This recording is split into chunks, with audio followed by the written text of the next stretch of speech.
नमस्कार, मी पंजाब डक। आज आहे बैलपोळा आहे, तर राज्यातल्या सर्व शेतकऱ्याला सांगू इच्छितो की आपण सांगितलं होतं नाही, राज्यामध्ये 21 ऑगस्टला ठिकठिकाणी महाराष्ट्रामध्ये सूर्यदर्शन होणार आहे। तर महाराष्ट्रामध्ये काय झालं की ठिकठिकाणी सूर्यदर्शन झालं। तुम्हाला एक सांगू इच्छितो की आता मग राज्यात आता काय परिस्थिती राहणार, कारण की इतका पाऊस झाला शेतकऱ्याचं खूप अतोनात नुकसान झालंय। म्हणजे सोयाबीनचं झालं, कापसाचं झालं, म्हणजे संपूर्ण पिकाचं झालं, सगळ्या शेतात काही खरडू गेले। पण शेतकऱ्याला सांगू इच्छितो की आता ना जवळपास मध्ये आज म्हणजे सुरुवातीला आपण काय करू की पूर्व विदर्भाकडे जाऊ, म्हणजे 21 पासून पूर्व आणि पश्चिम मध्ये 6, 5, 11 जिल्ह्यामध्ये सांगतो। तर 22 ऑगस्ट आणि 23 ऑगस्टच्या दरम्यान म्हणजे भंडारा जिल्हा झालं, वर्धा जिल्हा झालं, नागपूर जिल्हा झालं, अमरावती जिल्हा झालं, अकोला जिल्हा, यवतमाळ जिल्हा, चंद्रपूर, त्याच्यानंतर अमरावती जिल्हा, बुलढाणा जिल्हा, वाशिम जिल्हा, हिंगोली जिल्हा आणि इकडे यवतमाळ जिल्हा।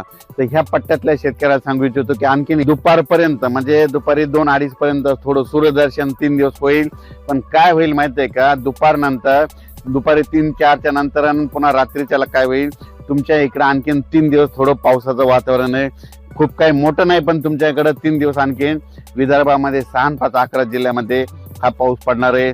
म्हणून खास करून हा अंदाज विदर्भातल्या शेतकऱ्यांनी लक्षात घ्यायचा। त्याच्यानंतर 24 ऑगस्ट आणि 25 आणि 26च्या दरम्यान चांगलं सूर्यदर्शन होईल हे लक्षात घ्यायचं।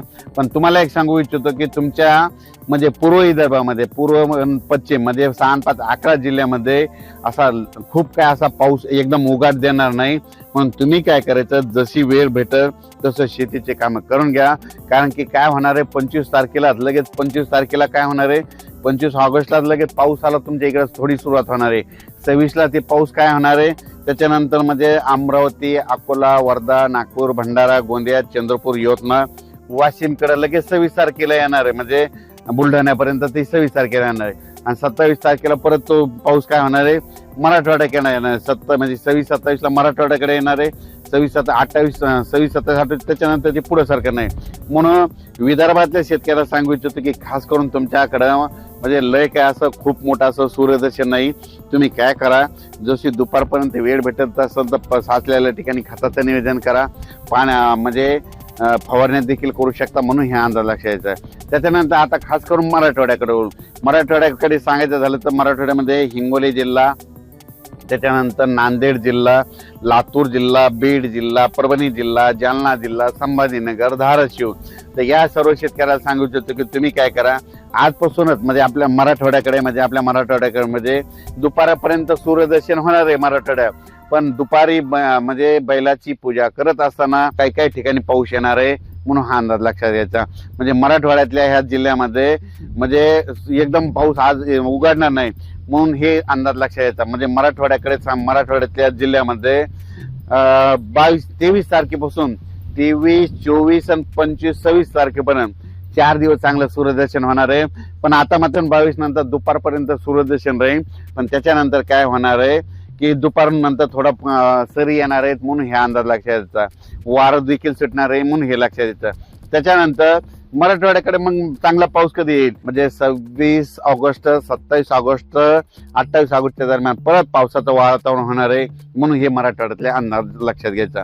आता त्याच्यानंतर आपण उत्तर महाराष्ट्रातल्या शेतकऱ्याला सांगू इच्छितो की आज तुमच्या इकडं म्हणजे उत्तर महाराष्ट्रामध्ये नाशिक जिल्हा, घेऊ, तासगाव, अहिल्यानगर, त्याच्यानंतर धुळे, नंदुरबार, जळगाव या 5 जिल्ह्याचं तुम्हाला सांगतो की या 5 जिल्ह्यामध्ये काय होणार आहे, दुपारनंतर आज मध्ये ठिकठिकाणी सूर्यदर्शन झालेलं दिसत। त्याच्यानंतर उत्तर महाराष्ट्रातल्या शेतकऱ्याला सांगू इच्छितो की आणखीन तुमच्याकडे पोळ्याच्या दिवशी 2 दिवस मात्र तुमच्या इकडे थोडं पावसाचं वातावरण राहणार आहे। म्हणून हा अंदाज लक्षात यायचा।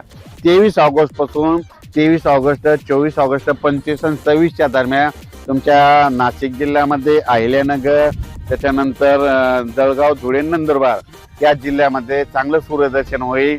तुम्ही शेतीचे कामे करून घ्या, फवारण्या करून घ्या, म्हणून हे लक्षात यायचं।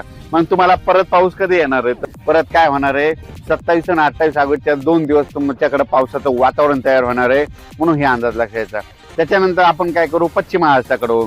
पश्चिम महाराष्ट्रातल्या शेतकऱ्याला सांगू इच्छितो की म्हणजे सांगायचं झालं तर म्हणजे सोलापूर जिल्हा, सांगली जिल्हा, सातारा जिल्हा, त्याच्यानंतर इकडे पुणे जिल्हा, या 4-5 जिल्ह्यातल्या शेतकऱ्याला सांगू इच्छितो की आज दुपारपर्यंत तुमच्या इकडे सूर्यदर्शन होईल. पण काय होईल, अशा सरी येणार आहेत ना, जे 10-10 मिनिटाच्या जोराच्या सरी येणार, स्पीडनं सरी येणार, थेंब मोठे असणार आणि लगेच ऊन पडणार, पुन्हा सरी येणार, ऊन पडणार.